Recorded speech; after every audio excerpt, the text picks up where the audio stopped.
A silver lightsaber is a rare lightsaber blade color. In Star Wars Legends, a silver-bladed lightsaber is often created using a Durin fire crystal, which is a rare lightsaber crystal from the planet Tatooine. The crystal adds a kind of very specific silver sheen to the lightsaber blade, and that's also how you differentiate a silver-bladed lightsaber from, say, a white-bladed lightsaber. Now, Halcyon and Horn is probably the most famous wielder of a silver-bladed lightsaber. He wields a dual-phase silver-bladed lightsaber in Star Wars Legends. Silver-bladed lightsabers unfortunately do not exist in Star Wars canon, at least as of the recording of this video, but, they can always add stuff like that at some point in the future, although, we do have white lightsabers in Star Wars canon at the moment, and, they kind of visually look very similar in blade color to silver-bladed lightsabers. So I'm not sure that Disney will necessarily be rushing out to add silver-bladed lightsabers to Star Wars canon, but you never know. Now let's talk a little bit more about silver lightsabers in Star Wars Legends, since we don't really have anything to talk about with Star Wars canon. So silver-bladed lightsabers are primarily constructed using Durin fire crystal in Star Wars Legends. It originates from the planet Tatooine, and it's a very rare crystal, and the crystal had additional intrinsic value to it, beyond having the capability of, using it as a lightsaber crystal. So, the Empire actually used some of this Durin fire crystal to basically fund part of the Death Star. So that's kind of a little trivia nugget right there. But other than that, we do kind of think of this Durin fire crystal with constructing lightsabers, although it is very rare, very uncommonly used. So primarily, Halcyon and Horn's family used these Durin fire crystals to construct lightsabers. So that's the Halcyon and Horn family. And they're a notable family of Jedi from Corellia, and they just sort of traditionally use the Durin fire crystal in their lightsabers.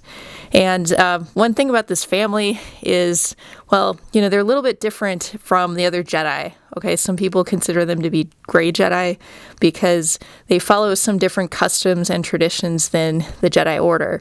For example, they're able to get married. So if you're in the Jedi Order, you're not really supposed to get married, but Horn family, they would often get married to other people and have kids and all of that. And so that kind of sets them apart right there. And also, they sort of stayed in a very specific part of the galaxy. So they mainly stayed around Corellia and kind of, served as peacekeepers in that area. And they didn't really venture too much beyond that. So, they really kind of did their own thing around their home world. And they also didn't follow all of the traditions of the Jedi Order. So, Halcyon and Horn, he wields a silver-bladed lightsaber, but also kind of some of his ancestors wielded these silver-bladed lightsabers as well, including Durin and Halcyon. And so those are some of the main wielders of the silver-bladed lightsaber, but we also see an additional character in Star Wars Legends wields a silver-bladed lightsaber, and that is the Twi'lek Jedi Knight Alima Rar. And she's part of the New Jedi Order, and she constructs and wields a silver-bladed lightsaber, but, unfortunately she ends up falling to the dark side, so this is kind of before that occurs. So, and then finally, another kind of use of the silver-bladed lightsaber in Star Wars Legends is in the video game Star Wars Knights of the Old Republic 2, or KOTOR 2. So in this game, that's sort of a playable lightsaber that, you could use. So those are really the main examples of silver-bladed lightsabers in Star Wars Legends. Now, how about silver lightsabers in real life? Well, for the most part, you guys in the custom saber community, silver-bladed lightsabers and white-bladed lightsabers are used somewhat interchangeably. You might be familiar with the term that Lightsabers uses, for example. Lightsabers calls essentially their white-bladed lightsabers Adagan silver, but, it's white, silver.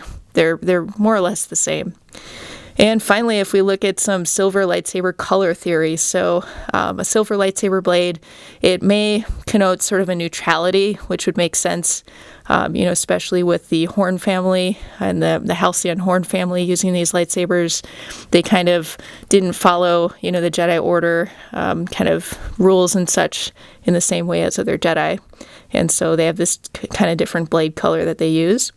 And silver can also sort of connote elegance, calming, and balance between white and black even.